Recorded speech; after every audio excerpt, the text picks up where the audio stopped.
সবাইকে সালাম এবং শুভেচ্ছা। আমি ডক্টর জাকিয়া মাহফুজা জাকারিয়া, আপনাদের ত্বক বিশেষজ্ঞ। আজকে আমাদের আলোচ্য বিষয় আপনাদের খুবই পরিচিত একটি বহুল প্রচলিত একটি রোগ, যেটি আমরা ব্রণ বলে জানি। এটাতে অনেকে আক্রান্ত হয়ে থাকেন এবং মুক্তির উপায় না পেয়ে অবশেষে জেরবার হয়ে যান এবং ভাবেন হয়তো মুক্তি এটা থেকে কখনো মিলবে না। কিন্তু আসলে এই কথাটি ঠিক নয়।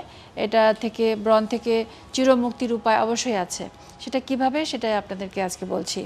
আমরা জানি যে এটা বংশানুক্রমিকভাবে আসে। যাদের ব্রণের প্রবণতা থাকে তাদের দেখা যায় যে পূর্বপুরুষদের মধ্যে বাবা বা মায়ের তরফে কারোর মধ্যে ব্রণ ছিল বা আছে এখনও, তার কাছ থেকে তারা পেয়ে থাকেন।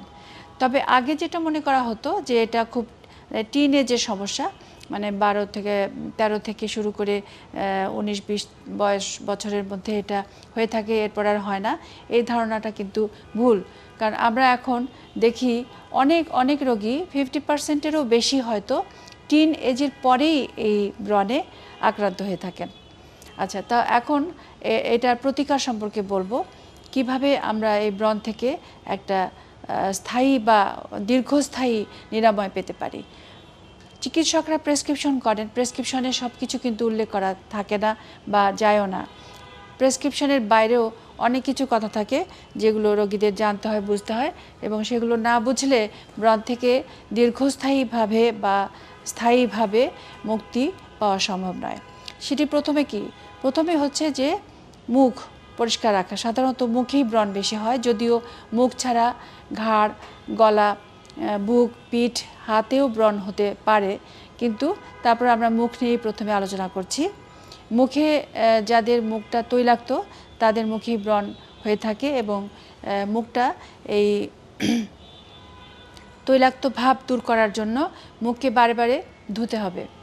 এবং এই ধোয়ার জন্য তার জন্য কি প্রয়োজন, সাবান কি রকম ফেস ওয়াশ প্রয়োজন হবে, সেটি চিকিৎসকই কিন্তু নির্দেশ করে দেবেন।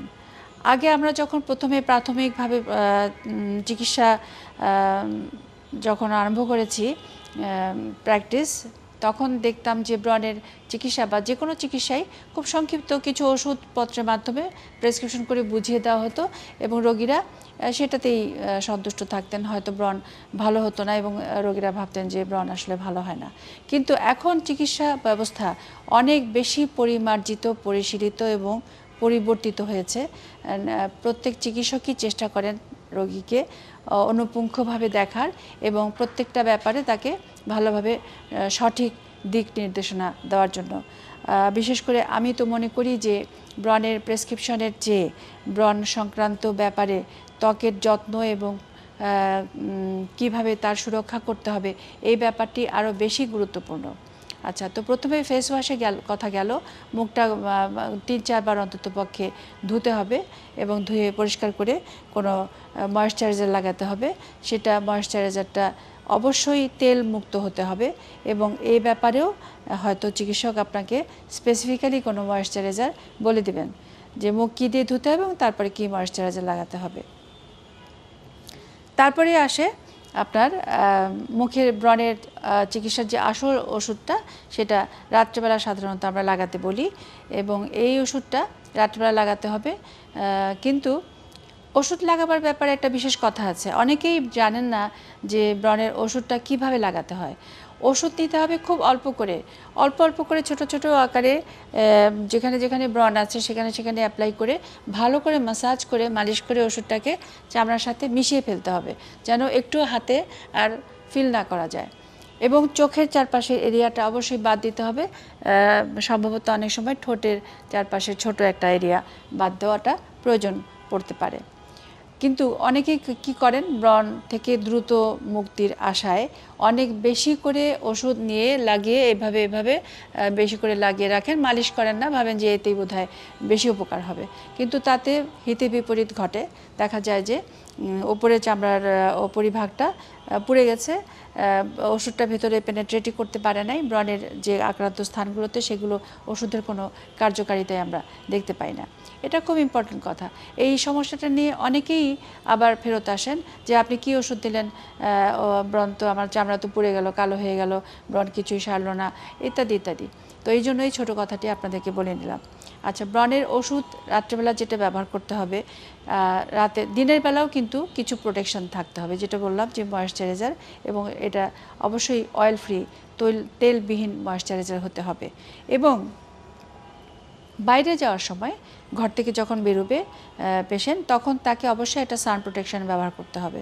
সান প্রোটেকশন ব্যবহার না করলে এই ব্রণের যে ওষুধটা রাত্রিবেলা মুখে অ্যাপ্লাই করা হয়, সেটার জন্য বাইরের থেকে সূর্যালোকের সাথে তার ত্বকের একটা বিক্রিয়া ঘটে স্কিনের একটা ক্ষতি হতে পারে, ড্যামেজ হতে পারে।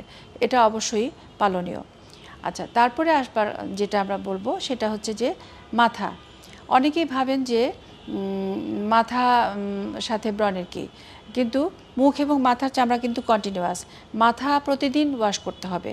অনেকেই ভাবেন যে প্রতিদিন মাথা চুল শ্যাম্পু করলে বা ধুলে চুল রুক্ষ হয়ে যাবে বা চুলের ক্ষতি হবে, চুলের বৃদ্ধি ঘটবে না। এগুলো কিন্তু ভুল ধারণা। মাথা প্রতিদিন, যাদের মুখ ব্রণে আক্রান্ত তাদেরকে অবশ্যই প্রতিদিন মাথা শ্যাম্পু করতে হবে, এবং তাতে যদি চুল রুক্ষ হয়ে যায় তাহলে চুলে আলগা কন্ডিশনার বা হেয়ার সিরাম চুলের নিচের পার্টে, উপরের মাথার স্ক্যাল্পের কাছাকাছি না, সেটা অ্যাপ্লাই করতে হবে। তাহলে চুলগুলো শুষ্ক হবে না, রুক্ষ হবে না, জট বাঁধবে না, সুন্দর থাকবে, এবং মাথা এবং মুখ পরিষ্কার থাকবে, এবং মাথা থেকে মুখে জীবাণু সংক্রমণ ঘটবে না। তারপরে আসে যেটা, সেটা হলো যে ফলো আপ। অনেকেই ভাবেন যে একবার আমি ডাক্তারের কাছে গেলাম, চিকিৎসকের কাছে গেলাম, আমি চিকিৎসা নিলাম, হয়তো দেখা গেল যে তার ব্রণের যথেষ্ট উন্নতি ঘটেছে। যদিও আমরা জানি যে একবার চিকিৎসা করে কখনোই কোনো রোগীকে, ব্রণের রোগীকে চিরতরে বা দীর্ঘস্থায়ীভাবে সারিয়ে দেওয়া যায় না। তবুও অনেকে প্রাথমিক চিকিৎসাতেই অনেক উন্নতি দেখলে তার পরবর্তীতে ফলো আপের ইনস্ট্রাকশন থাকলেও ডাক্তারের কাছে আসেন না, ভাবেন আমি তো সেরে গেছি। কিছুদিন পর, হয়তো 6 মাস পর কিংবা 1 বছর পর আবার ফেরত আসেন, বলেন যে আপনি কি চিকিৎসা দিয়েছিলেন, আমার তো আবার হলো। কিন্তু তখন তাকে যদি বলা যায় যে আপনি তো ফলো আপে আসেন নাই, যে ফলো আপে আসবার কথা ছিল, তখন সেটা তারা অতটা গায়ে মাখেন না, বা বলেন যে আমি তো ভালো ছিলাম, কেন আসবো। তো এই কথাটা মাথা থেকে দূর করে দিতে হবে। অবশ্যই তাকে চিকিৎসকের পরামর্শ অনুযায়ী যেভাবে তাকে ফলো আপে আসতে বলা হবে সেভাবে ফলো আপে আসতে হবে। নতুবা কিছুদিন পরপরই তার এই ব্রণটা কিছুদিন ভালো থাকবে, তারপরে আবার হবে, কিছুদিন ভালো থাকবে, তারপরে আবার হবে, এরকমই ঘটতে থাকবে। কোনো মতে একটা দীর্ঘস্থায়ী প্রতিকার আমরা পাবো না। এরপরে যে কথাটি আসে সেটা হলো যে ব্রণের চিকিৎসার মধ্যে আমরা যখন রোগীকে দেখি তখন তাকে অনেকগুলো নিষেধাজ্ঞা দিই যে এই জিনিসগুলো সে ব্যবহার করতে পারবে, এবং এর বাইরে তার মুখে ধোয়ার জিনিস, মুখে লাগাবার ময়েশ্চারাইজার, তারপরে এই ওষুধ, সান প্রোটেকশন সব কিছু তাকে উল্লেখ করে দেওয়া হয়। কিন্তু এর বাইরে কিন্তু সে আর কোনো কিছু ব্যবহার করার তার এখতিয়ার নেই। মানে কীরকম, সে ইচ্ছা করলেই powder, lotion, cream, moisturiser, face powder, makeup এগুলো ব্যবহার করতে পারবে না। কোনো দিনই পারবে না, না তা নয়, কোনো দিন হয়তো পারবে, বা হয়তো অকেশনালি মাঝে মাঝে সে করতে পারবে। সে অবস্থায় কখন সে কোনো অকেশনে কিভাবে মেকআপ করবে সেটা অবশ্যই তাকে আমরা বলে দিই। একটা বিশেষ প্রোটেকশন ব্যবস্থা নিয়ে তার উপরে তাকে মেকআপ নিতে হয়, এবং যত দ্রুত সম্ভব সেই মেকআপটা আবার ধুয়ে পরিষ্কার করে ওষুধ অ্যাপ্লাই করতে হয়। যে চিকিৎসা তার চলছিল সেই চিকিৎসা তাকে ফেরত আসতে হয়। এবং ব্রণের চিকিৎসায় আরেকটি কথা মনে রাখা খুবই প্রয়োজন, যে প্রথম অবস্থায় যখন রোগী ডাক্তারের কাছে আসেন তখন কিছু কিছু ক্ষেত্রে ব্রণের প্রকোপ চিকিৎসার প্রারম্ভে একটু বাড়তে পারে। হয়তো দেখা যায় যে এই ওষুধটা ব্যবহার করে বা কিছু ওষুধ খেয়ে ব্রণের প্রকোপটা অল্পকালের জন্য একটুখানি বেড়ে গেছে। তখন রোগী খুব হতাশ হয়ে যান এবং খুব অস্থির হয়ে যান, উদ্বিগ্ন হয়ে যান, এবং এসে বলেন যে এটা কেন হচ্ছে। তো এটাও কিন্তু অনেক ক্ষেত্রে স্বাভাবিক। কিছু কিছু ওষুধ আছে যেগুলো অনেক ভালো কাজ করে আলটিমেটলি, কিন্তু প্রাথমিক অবস্থায় এটা খাওয়ার পর বা ব্যবহারের পর কিছু নতুন ব্রণ ইরাপশন হতে পারে, সেটা চামড়ার ভেতর থেকে উঠে আসতে পারে। কিন্তু সেটা কিছুদিন অপেক্ষা করলেই চিকিৎসার পর সেটা ধীরে ধীরে নিরাময় হয়ে যায়, এবং পরবর্তীতে রোগী অবশ্যই একটা ভালো সুফল পেয়ে থাকেন। তো ব্রণের চিকিৎসা শুধু যে আমরা করে ক্ষান্ত দিই তা কিন্তু না। ব্রণের যেটা একটা প্রধান সমস্যা সেটা হচ্ছে ব্রণের দাগ। তো ব্রণের দাগের চিকিৎসা কিন্তু খুবই সহজ। ব্রণ যদি আমরা নিরাময় করতে পারি তাহলে ব্রণের দাগ নিরাময় করা আমাদের জন্য মোটেও কঠিন কিছু নয়।